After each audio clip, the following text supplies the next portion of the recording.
The Michael Cohen hearing wasn't a hearing at all. It was cheap Sometimes, cheap theatrics are redeemed by a memorable line. In the desultory, the Maryland Democrat told Cohen, "Our colleagues are not upset because you lied to Congress for the president. They're upset." Raskin was speaking from the side of the chamber seeking to give credence to a convicted liar. Easy assignment.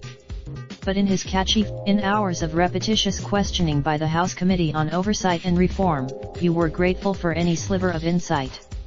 For although this was most clearly in evidence early in the day and during the proceedings' lowest moment, the jaw-droppingly offensive sight of a white Republican from North Carolina, Mark Meadows, it came as part of Meta's sputtering efforts to counter Cohen's eyewitness account of President Trump as an unreconstructed racist, declaring that he asked Mississippi Patton.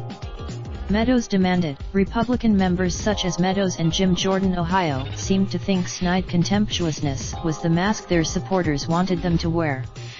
They, and other, Alexandria. After his opening remarks, Cohen, with his weary, hangdog look, affected a penitent air. A man may be The questioning patterns became so monotonous that when a change-up was pitched by a GOP member, a spectator's spirits rose.